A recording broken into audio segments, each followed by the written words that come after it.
Ẹ kú dédé àkókò yìí gbogbo olólùfẹ́ ìkànnì Jígí Alára 24 tí ó kalẹ̀ sí ìlú Ìbàdàn, ilé tí a ti ń kọ ìròyìn bí àkọlé ìtàn tó jẹ́ pé pẹ̀lú ìmísí Odùduwà ní gbogbo rẹ̀ tó ń jáde ní ẹnu àwa. Ẹ̀yin olólùgbọ́ wa, ẹ ṣé bí ẹ kúkú ṣe ń bá wa kálọ. Ojú tẹ fún wò wá kò ní fọ́, etí tẹ sì fi ń gbọ́ wa kò ní di. Emmanuel Olúwatómọ̀ Àjíbádé òun ni orúkọ oníròyìn mi fún títí òní. Ìròyìn tí mo sì mú wá fún lónìí ni ìròyìn àwọn ajínigbé tí wọ́n béèrè fún $100 mílíọ̀nù gẹ́gẹ́ bí ìdáǹdè obìnrin tí wọ́n jí gbé ní ìpínlẹ̀ Ògùn.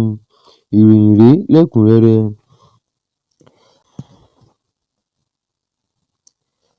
Àwọn olùjínigbé ti béèrè $100 mílíọ̀nù kí wọ́n tú obìnrin kan sílẹ̀ lẹ́yìn tí wọ́n jí gbé ní ìpínlẹ̀ Ògùn. Gẹ́gẹ́ bí ìròyìn Jígí Alára ṣe ròyìn, obìnrin náà tí orúkọ rẹ̀ jẹ́ Ọláyínká Ọ̀rẹ́mádé ni àwọn ọkùnrin tó ní ìbọn jí gbé. Wọ́n sọ pé ìṣẹ̀lẹ̀ náà ṣẹlẹ̀ ní agbègbè Alápàkò, Oyèbọ́lá ní Ògùn. Ìròyìn náà sọ pé Ọláyínká lọ sí oko láti ṣe iṣẹ́ kan fún ọwọ́ rẹ̀ nígbà tí òun àti ọ̀kan lára àwọn òṣìṣẹ́ rẹ̀ ń padà ni wọ́n sọ pé àwọn ọkùnrin tó ní ìbọn kọlu ọkọ̀ wọn, wọ́n sì mú àwọn méjèèjì lọ. Lẹ́yìn ìṣẹ̀lẹ̀ náà, àwọn ẹbí Ọláyínká ti ń ké sí ọlọ́pàá àti ìjọba pé kí wọ́n ṣe gbogbo ohun tí wọ́n lè ṣe láti gbà á là.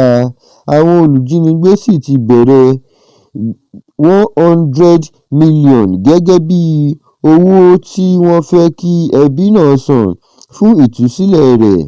Ọmọ Ọláyínká ti ṣàlàyé pé ẹbí náà wà nínú ìbànújẹ́, wọ́n sì ń gbìyànjú láti rí ọ̀nà láti mú ìyá rẹ̀ padà sí ilé.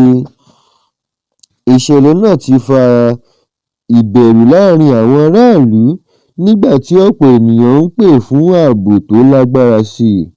Àwọn ẹbí náà ń bẹ àwọn aláṣẹ pé kí wọ́n tètè gba obìnrin náà àti òṣìṣẹ́ là. Ní báyìí, ìwádìí àti ìsapá láti gba àwọn tí wọ́n jí gbé là ń bá a lọ lọ́wọ́lọ́wọ́.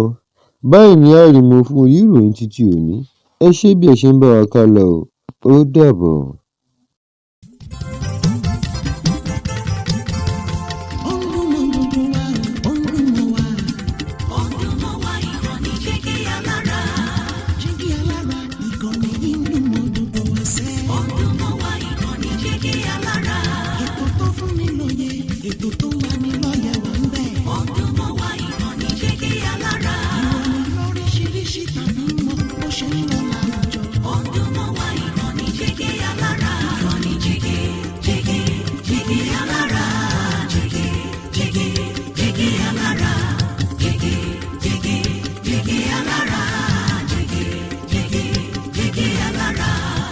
Ìkànnì Jígí Alára 24, bàbá gbogbo.